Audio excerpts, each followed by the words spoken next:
नमस्कार दोस्तों, 8 PM में आपका स्वागत है। मैं हूं आपका दोस्त धर्मेंद्र कंवारी। बहुत सारी खबरें हैं और उन खबरों में से 2-3 महत्वपूर्ण पे हम चर्चा कर लेते हैं। लेकिन आज सकरात है और बड़े बुज़ुर्गों को मनाने का दिन था, तो अगर आपने अपने घर के बड़े बुज़ुर्गों को नहीं मनाया है तो मना लें। जो हमारी परंपराएं, हमारे कल्चर हैं, उनके पीछे एक बहुत ही गहरा विज्ञान है, एक बहुत बुनियादी सोच जुड़ी हुई ही थी। जैसे मकर संक्रांति के बहाने ही हम जो अपनी बेटियां हैं उनकी मान तान कर लेते थे। बुज़ुर्गों को कम से कम साल में एक बार तो हम ज़रूर पूछ ही लेते थे कि आप ठीक हैं क्या। इस बहाने हम दूर से भी मिलने चले जाते हैं। तो ये परंपराएं बहुत अच्छी हैं और हमारी युवा पीढ़ी को इन परंपराओं का पालन करना चाहिए और इनसे सीखना चाहिए।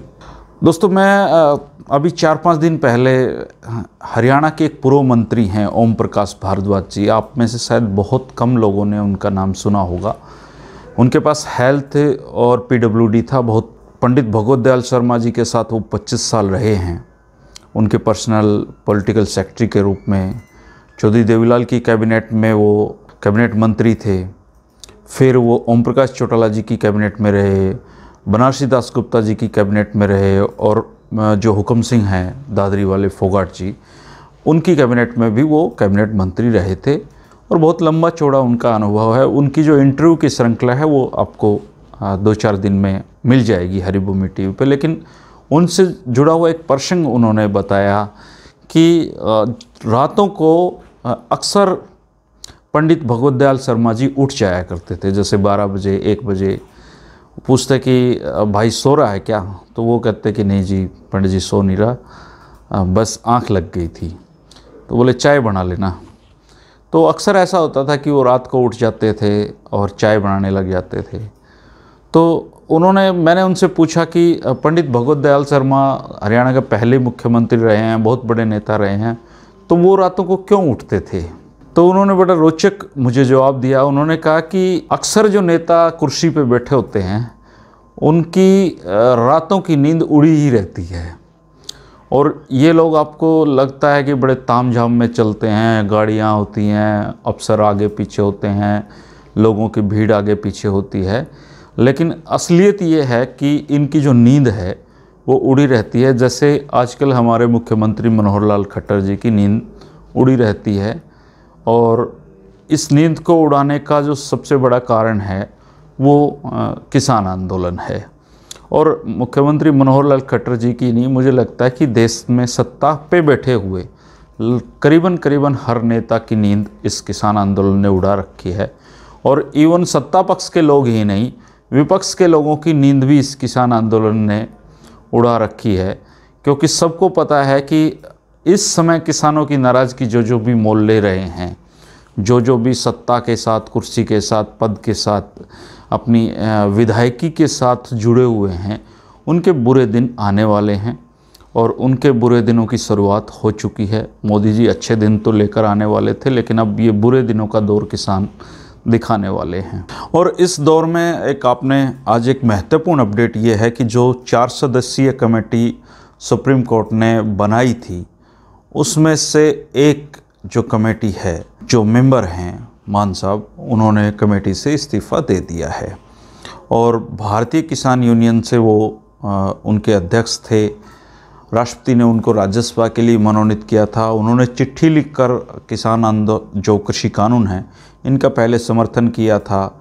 लेकिन अचानक ही जब उन्हें कमेटी में शामिल किया गया तो उसके बाद उन्होंने आज कमेटी से खुद को अलग करते हुए पत्र लिखा है कि उनके लिए कमेटी में शामिल होना बड़ी बात थी, लेकिन वो अब किसानों के साथ हैं।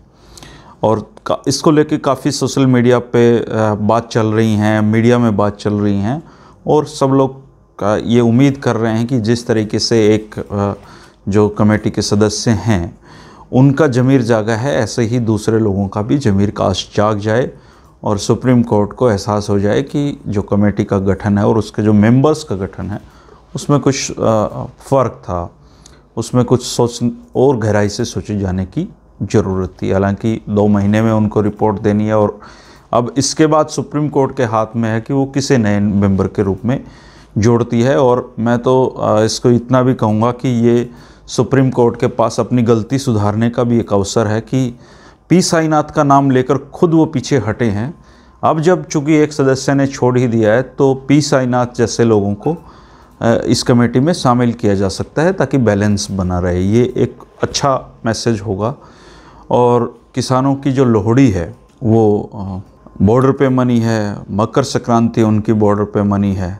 और जब एक रास्ते में आते हुए किसी बुजुर्ग से बात हो रही थी तो कहे बेटा सर्दी लग रही होगी। मैंने कहा हाँ जी आज सर्दी ज़्यादा है। तो बोले अगर सर्दी ज़्यादा लगे तो बॉर्डर पे बैठे किसानों को ज़रूर याद कर लेना, थोड़ी कम लगेगी। तो ये बात सच भी है कि हमें बहुत सर्दी का मौसम है, सर्दी बहुत ज़्यादा है, लेकिन आप अंदाज़ा लगाइए कि जो लोग ट्रालियों में सोते हैं, टेंटों में सो रहे हैं, उनके लिए सर्दी कितनी भयंकर और विकराल ये सर्दी बन चुकी होगी। खैर हमारी बात नींद पे हो रही थी तो माननीय खट्टर साहब की नींद जो आज उड़ाने का काम शायद शैलजा जी ने किया है। हरियाणा की कांग्रेस की प्रदेश अध्यक्ष हैं। पहले शैलजा जी का एक बयान है वो सुन लीजिए, उसके बाद हम इस पे बातचीत करेंगे कि ऐसे बयान भी क्यों किसी की नींदें उड़ा देते हैं। मैम, इस बात की बहुत चर्चा है कि हरियाणा में आप लोग सरकार बनाने की कोशिश कर सकती हैं। क्या विधायक उस तरफ के सरकार के सहयोगी दल इंडिपेंडेंट्स आपके टच में? बहुत से विधायक हैं जो एक दूसरे से बात करते हैं, हमारे से भी बात करते हैं। और ये भी सच है कि आज की जो स्थिति पैदा हुई है हरियाणा में, हमारा कृषि बाहुल्य प्रदेश है और सभी का नाता हमारे देहात से है।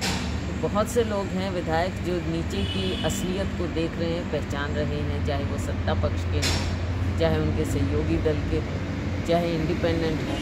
वो बात भी करते हैं, अपनी जो नाराज़गी है वो भी दिखाते हैं।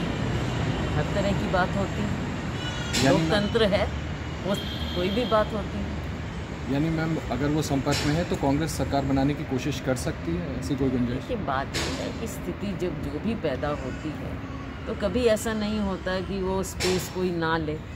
जब ऐसी स्थिति पैदा होगी तब जो संविधान के हिसाब से होगा और जो स्थिति उस समय मांगेगी तो उसको फिल इन तो करेंगे ना, कोई भी करेगा।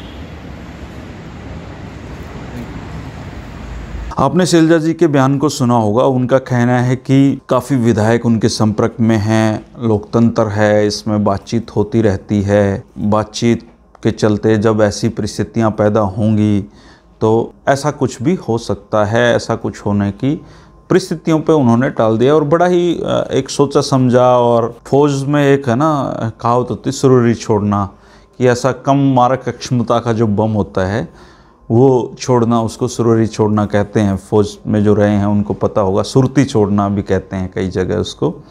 तो वो सुरती आज शैलजा जी ने छोड़ी है और उस पर तुरंत रिएक्ट किया है मुख्यमंत्री मनोहर लाल जी ने। उन्होंने कहा कि कांग्रेस अपने विधायकों की चिंता करें कि उनके कितने संपर्क में हैं। हालांकि जो हरियाणा है, हरियाणा की राजनीति में जो विधायक हैं वो तो थाली के बैंगन की तरह ही हमेशा रहे हैं। और ये हमारा हरियाणा प्रदेश ही ऐसा रहा है जिसने पूरे देश में दल बदल के रिकॉर्ड कायम करने और दल बदल की गंदी राजनीति को लाने में हरियाणा सर्वप्रथम और अग्रणी राज्यों में रहा है। और यहाँ एक बार तो ऐसा दौर आया था कि जब एक दिन में एक विधायक ने 3-4 बार पाले भी बदले थे। और आयाराम गयाराम की जो राजनीति का जो दौर है, और आयाराम गयाराम की राजनीति का जो दौर है, उस दौर को भी हरियाणा ने झेला है। पूर्व मुख्यमंत्री भूपेंद्र सिंह हुड्डा का ज़माना भी आपको याद होगा, जब कुलदीप बिश्नोई जी के विधायक तोड़ के उन्होंने कांग्रेस में शामिल करा लिए थे। तो ये अभी नया बात नहीं है। और जो जननायक जनता पार्टी है उसके लिए भी चिंता की बात ये शायद रहती होगी कि कहीं 2/3 जो विधायक हैं वो एक तरफ ना सरक जाएं और इस तरह का दल बदल जजपा में भी हो जाए। तो हालांकि राजनीति है, कुछ भी संभव है। जैसे दुष्यंत जी की अपनी अपेक्षाएं हैं, अपनी राजनीति में इच्छाएं हैं, वैसे उनके विधायकों की भी होंगी। और जो दादा गौतम तो हैं वो तो उनको पानी पी पी कर कोसते ही हैं। अभी देवेंद्र बबली बहुत कोशा करते थे, लेकिन अब जो विस्तार जिसका प्रस्तावित है उस पे उनकी जो लारें हैं विधायकों की वो टपक रही हैं और सब लोग उम्मीद कर रहे हैं कि इसको क्या मिल जाए और एक का नंबर किसी का भी लग सकता है, लेकिन देवेंद्र बबली उनमें से सबसे आगे बताए जा रहे हैं। हालांकि वक्त की बात है, जोगीराम सियाग जी ने भी काफ़ी तेवर दिखाने के बाद वो भी अब कहने लग गए हैं कि उन्होंने, किसानों ने थोड़ी उनको विधायक बनाया। तो हालांकि वो सबसे पहले उन्होंने विधायक की चेयरमैन ही ठुकराई थी। उनके तेवर देखते हुए किसानों की एक बड़ी भारी सिंपैथी उनके साथ थी, लेकिन अब उनके जो 2-4 दिन से सुर बदले हैं उसको देखते हुए लग रहा है कि कुछ ना कुछ पक रहा है, चल रहा है। और आज उनके घर पे जोगीराम सियाग के इस्तीफ़ा मांगने किसान गए हैं। तो ये लोग, जो लोग कह रहे हैं कि हम इस्तीफ़ा दे देंगे या ये लोग एक्सपोज भी होंगे धीरे धीरे करके ना। और अच्छा हो कि एक विधानसभा में अविश्वास प्रस्ताव किसी भी तरीके से अगर लाया जा सके तो कम से कम ये विपक्ष वाले भी एक्सपोज हो जाएंगे इसमें कि वो कितने इस्तीफ़े देना जानते हैं या किस तरह के इस्तीफ़े देना जानते हैं। क्योंकि सच्चाई ये है कि चाहे सत्ता पक्ष के लोग हैं, उनकी तो मजबूरी है। राज जिसको एक बार मिल जाए वो तो बस ये सोचता है कि मेरे बाद मेरे बेटे को मिले, उसके पोते को मिले। ये मतलब, और हरियाणा में ऐसे परिवार हैं भी जिन्होंने राजनीति को अपना पेशा बना रखा है। दादा हैं, फिर बाप हैं, फिर बेटे हैं, चलता रहता है। उनको पता है एक बार लोग हराएंगे, अगली बार फिर लोग उनको चुन लेंगे और फिर लोग। लेकिन अब ये देखने में आ रहा है कि जो राजनीतिक परिवार हैं, जो स्थापित परिवार हैं, उनसे जो लोगों का भ्रम है, उनके प्रति जो दृष्टिकोण है धीरे धीरे बदलेगा। जो युवा पीढ़ी है, जो इन बातों को समझती है और जो सिर्फ घड़ियाली आंसू किसानों के लिए बहा रहे हैं, ये धीरे धीरे चीज़ें समझ में आएंगी।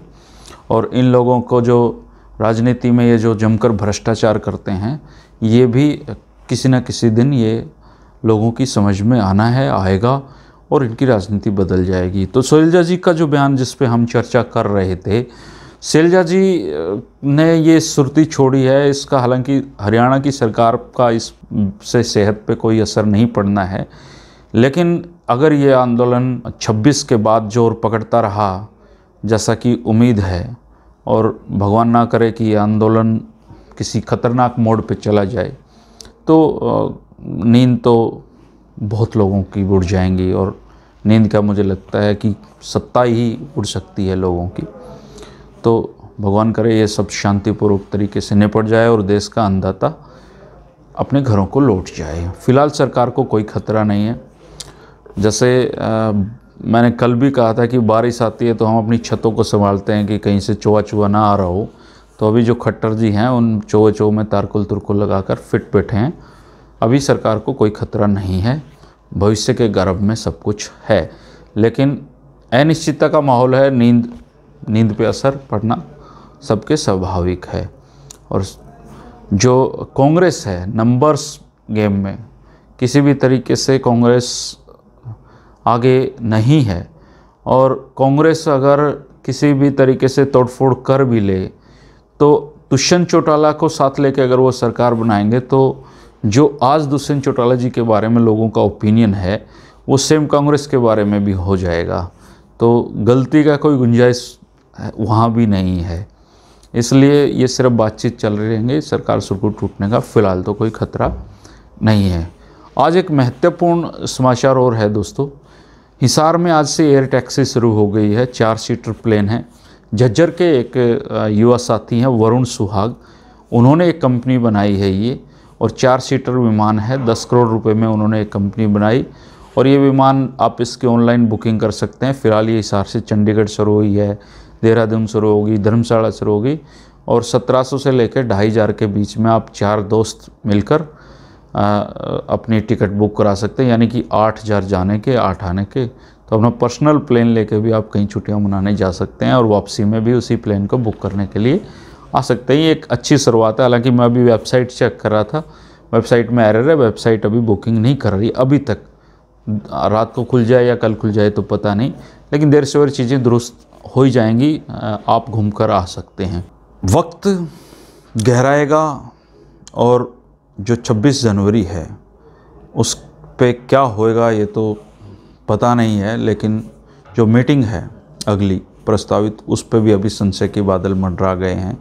सरकार मंथन कर रही है, चिंतन कर रही है कि क्या करना चाहिए, लेकिन किसान आंदोलन का जो साया है वो राजनेताओं को कम से कम चैन की नींद तो अभी नहीं सोने देगा। अगर अन्नदाता देश के बॉर्डर पे परेशान है और चैन की नींद नहीं ले पा रहा है, तो जो मखमली गद्दों पे सोने वाले लोग हैं उनको भी रातों की नींदें नहीं आ रही हैं, उनकी नींद भी उड़ी हुई है। वो भी करवटें लेकर ही रातें बदल रहे हैं, क्योंकि सपने में भी कुर्सी दिखती है और कुर्सी को हिलाते हुए किसान दिख रहे हैं। दोस्तों, आप भी ओपिनियन दें कि जो कमेटी है उस कमेटी में जो एक मेंबर हैं वो सुप्रीम कोर्ट को कौन शामिल करना चाहिए। अगर आपको इस संबंध में रुचि रखते हैं तो कमेंट में ज़रूर लिखें कि क्या पी साईनाथ को शामिल नहीं किया जाना चाहिए उसमें। ओपिनियन ज़रूर रखा करें दोस्तों। अगर चैनल का कंटेंट पसंद आ रहा है तो सब्सक्राइब करें, दोस्तों के साथ शेयर करें। मिलते रहेंगे, हमारा कुनबा काफ़ी बड़ा हो रहा है। धीरे धीरे इन समस्याओं पे, इन ओपिनियंस पे जो ट्रूली जो राय रखने की कोशिश होती है उसको आप पसंद कर रहे हैं। और इस समय बातचीत करने का मेरा मकसद यही होता है कि कोई प्रोपेगेंडा ना हो। जो सच है, जो बातचीत है, जो सीधी बातें हैं, जो अंदर की खबरें हैं, वो सारी की सारी आपसे डिस्कस की जा सकें, आपको बताई जा सकें।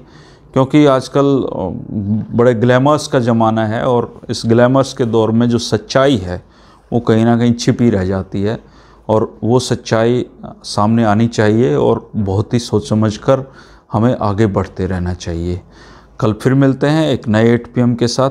और मैंने जैसे शुरुआत में बताया था कि ओम प्रकाश जैन जी का, मैं ओम प्रकाश भारद्वाज जी का इंटरव्यू कर चुका हूँ। 3 किस्तें आएंगी, अद्भुत किस्तें होंगी।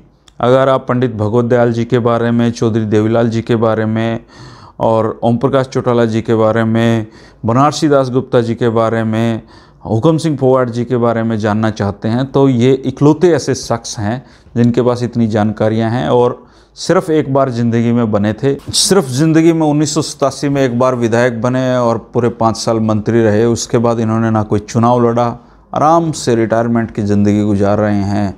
ना अखबारों में आते, ना सुर्खियों में रहते, बिल्कुल आनंद से, बड़ी मुश्किल से इंटरव्यू के लिए माने हैं। तो उस किस्तों को भी ज़रूर देखें, उस पर भी अपनी राय दें।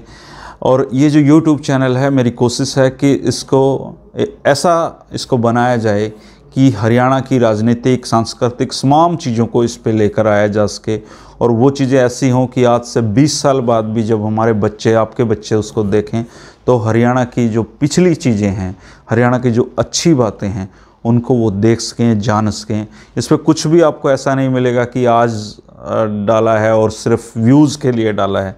ऐसा शुरू करने का मेरा मकसद था भी नहीं। मैं यहाँ पे हमारे और आपके ज्ञान में बढ़ोतरी करें, कुछ चीज़ें सीखें, कुछ सिखाएं, इसके लिए YouTube चैनल शुरू किया है।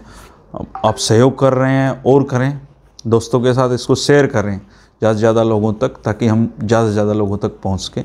नमस्कार दोस्तों।